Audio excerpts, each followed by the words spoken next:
Ito ang video dito.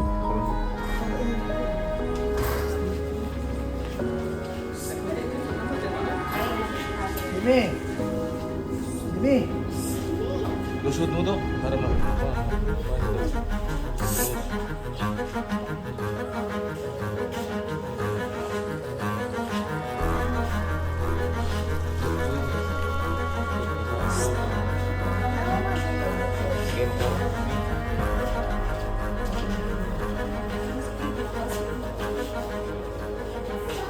ito din naman.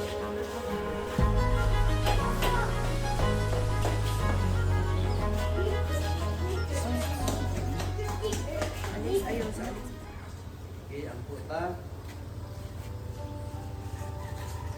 Sa ngalan sa Mahal, kung sana, kung sa Espiritu Santo, ang grasya o kalinaw sa Diyos at Amahan nga mga tuburan sa tanang panalangin, maanaa ang inyong tanan.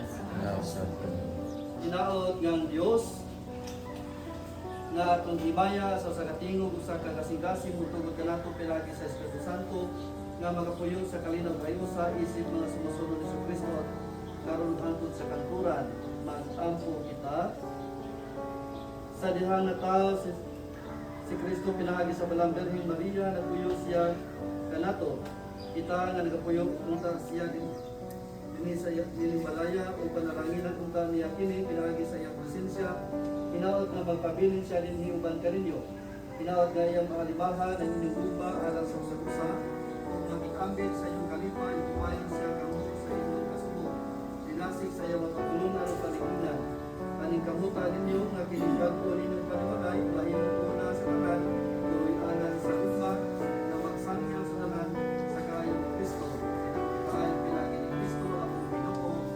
Amen. Santos de Evangelio sumala ni San Lucas.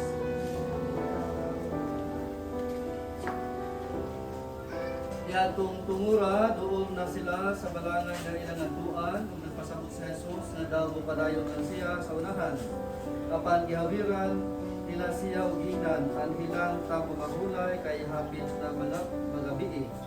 Busa gipadayon siya og magpabilin uban kanila sa ilang pagpalihapon gituwa siya sa pan ug gipadalaginan kini. Kunya gisikas-pikas niya og gihatag kanila. Diha-diha nabuga ang ilang mga mata ug nakaila siya sina kaniya. Apan nahanaw siya nagkinanay sila dili ba ingon ug may kalayo nga nagilaam sa atong kasing-kasing. Sa diha nagsulti siya ug nagpatim-aw kanato sa kasulatan dito sa dalan. Ang Ebanghelyo sa Ginoo. Maayong udto sa tanan. Tawag ani maayong piyesta di ay. No? Karon atong isahulog ang solemnidad sa tanang mga santos. So, therefore, obligatory nato na magsimba. Magsimba na ba ito? Wala pa. Sa mga sementeryo magpamisa, no? May nagatuan.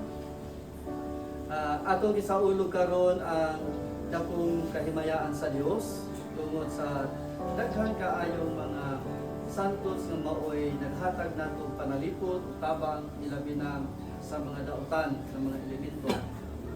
Ug gani karon usab nga atong buhat karon ang panalangin dining maong panimalay. Nga matud pa diha sa akong ibasa sa sinugdanang pagyud nga unta paningkamutan ninyo nga kini bagong panimalay mahimong una sa tanan puloy-anan sa gugma. Puloy-anan sa gugma. So, mao ni atong panghinaoton nga labi na sa mag-asawa o sa pamilya nga naa diri nga puno unta sa gugma ang inyong pagpuyo, no? Sa harapan narabaning na hindi man ginakalikaya sa mag-asawa nga naa gyud nay mga bugno-bugno ginagmay, no? Panaglalis ginagmay, no? Pero ang panaglalis dili unta na mo sang kanapang do not lay that day pass nga walay reconciliation o walay kanapang dili pagkislutan di kayo usahay kani bitaw pride bitaw sa mag-asawa kung mao ni mo patibabaw ni pride awa na buhay ko na di ko ganani mo karong gabi na outside ko lang book na no dili unta yung anak tungod kay dili man yung ana ang kinabuhi sa usa ka magtiayon no sa kapamilya. Now at the same time atong gibuhat nga pag-blessing is not only nga sometimes mag-believe nga once na blessingan, magpapalagpot sa tanang nautan nga mga elemento. No? This is absolutely correct. Tama. No? Pero, dili na siya mooy tawag dili na siya mooy kumplito pa gyud nga pagpuyutihan na taman na sa blessing pagpalagpot sa kay gali uban butangan pa nila kadugo-duguan pa dugo sa manok, no? This is pagan na practices, but we are not pagan anymore, so we should not do that. No? Now, ang ato ang pagbuhat karon sa pag-blessing is not only nga pagpalagpot sa Holy Spirit, but we must have also this participation na makapuyo si Kristo sa partisipasyon. Unang-una sa tanan na matutupad diha sa anang teksto sa Biblia nga atong partisipasyon para magpabili ng panalangin sa Ginoo nga hinaot nga ang magpuyo naa sa kanunay sa pag-angkon. Kasi nga sa adlang Domingo, this is intended for God, how na ihatag kayo ng Domingo para sa Ginoo. Is whatever na mga reason na usahay sa kabisi, but give time to pray, especially on Sunday. Okay? Ikaduha, diha sa usa ka pamilya, ang pinakasentro ang kanat kananan, inyong refectory, inyong kananan. No? This is i-train na binasin ng mga anak na mauna ang pinakasentro diha sa pagpangao na ang sharing. Whatever nga mga tawagan ni mga bad or good nga mga experiences kinahanglan pag-aambitan diha tungod kay diha sa talagyanan dili lang pagkaon ang pag-aambitan, which is apil po diha ang mga experiences, no, sa trabaho, whatever nga sa kapoy, whatever nga mga experience, no, which is maoy lacking karon in every family, no, tungod kay naman instead nga na sharing unta taga ng cellphone pag wala mo ayaw ko sa muka. I don't know, pag nanaana pa paghihapon ang aming mga anak. No? This is wrong. No? It should be nga sa talat kananan, no cellphone. Okay? Now, second thing is, aside from sa talat kananan, no, our participation is kanabang ipaubos na ito kanang atuang gitawag ng pride. Naapod diha pagka mahibakon, naapod diha pagka masinagpunod, naapod aron ikaw mahimong among bisita o pangulo sa panimalay, mag-ampo kita sa Ginoo. Kami Ginoo. Diha kanimo ata ng purianan, mabalihin sa pagkabalaang templo, itungod nga mga nagpuyon dinhi ni Baraya, iniusang matugod nato sa purianan sa Dios pinagi sa Espiritu Santo, mag-ampo kita sa Ginoo. Kami Ginoo. Ituduan nimo ang imong mga sumusunod sa pagtugod sa ilang balay, ibabaw sa lipon, kabato itugod sa mga sakop ni banay, kanunay nga magpuyo sa imong mga pagtulunan ug luwas sa tanang panagbangit, masalagat kamo sa timong dinang kasing-kasing mag-ampo kita sa Ginoo. Kami Ginoo. Wala kay dapit nga kahigdaan apan sa imong gawas ng kakabus, imong gidawat ang pag-abi-abi sa imong mga higala, itugot nga pinaagi sa among hinabang ang mga walay purianan makadawas sa disenteng purianan mag-ampo kita sa Ginoo. Kami Ginoo. Mag-ampo kita. Ginoo duula ang imong mga alagad nga mibalhin dinhi ning balay ug nangayo sa imong panalangin. Ikaw unta ang ilang lampanan kung anaa sila sa balay, ang ilang kauban kung anaa sila sa gawas. Ang ilang pinasidugang bisita sa ilang pagbalik. O sa katapusan, dawata sila nato sa purianan nga imong gianda para kanina sa balay sa imong amahan. Din ikaw buhi hari hangtod sa kahangturan. Amen. Our Father,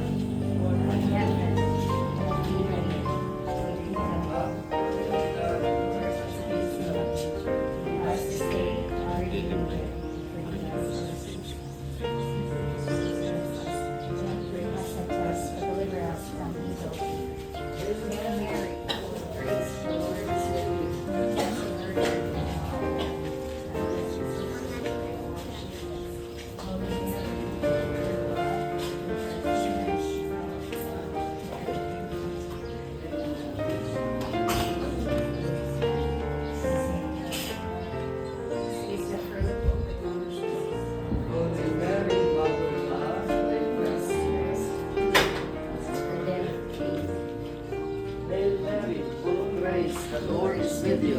Blessed are you among women. Blessed is the fruit of thy womb, Jesus. Holy Mary, Mother of God, pray for us sinners. Hail Mary, The Lord is with you. Blessed are you among Blessed is the fruit of thy womb, Jesus. Holy Mary, Mother of God, Pray for us sinners, now and at the hour of our death. Hail Mary, Full of grace, the Lord is blessed art among women, and blessed is the fruit of thy womb, Jesus. Holy Mary, Mother of God, pray for us sinners, now and at the hour of our death. Hail Mary, full of grace, the Lord is with you. blessed are you among Blessed is the fruit of thy womb, Jesus. Holy Mary, Mother of God, pray for us sinners, now and at the hour of our death. Amen. Hail Mary, full of grace, the Lord is with you. Blessed are you among women. Blessed is the fruit of thy womb, Jesus. Mother of God, pray for us sinners, now and at the hour of our death. Praise the Lord is with you. Blessed are you among women. Blessed is the fruit of thy womb, Jesus. Mary, Mother of God, pray for us sinners, now and at the hour of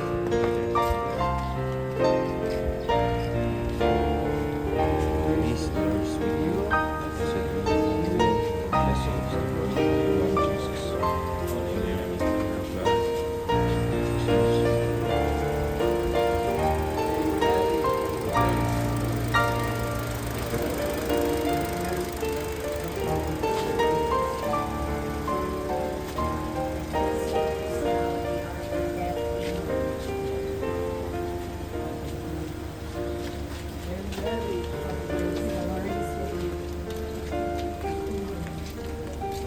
of thy womb, Jesus. Holy Mary, Mother of God, pray for us sinners.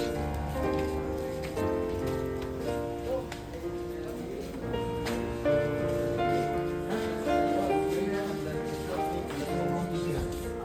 Holy Mary, Mother of God, pray for us sinners. Glory be to the Father, and to The the Son, Son, and to the Holy Spirit, as it was in the beginning, is now, and ever shall be, world without end. Amen. Mag-ampo kita. Magharyon ta sa atong makasing-kasing ang kalinaw ni Kristo, ug magpuyod ta dinhi kanato ang pulong ni Kristo. Uban sa tanan niyang kabandianon, aron ang tanan natong himuon sa pulong sa buhat. Atong Ginoo, atong buhaton sa ngalan sa Ginoo. Kini among ipangayo pinaagi ni Kristo among Ginoo. Ang Ginoo maanaa kaninyo. Mga panalangin sa mga daong na Diyos, ang Amahan, ang Anak, ug ang Espiritu Santo. Amen. Tapos na natong pagkikisyon, congratulations, yes, and happy fiesta once again.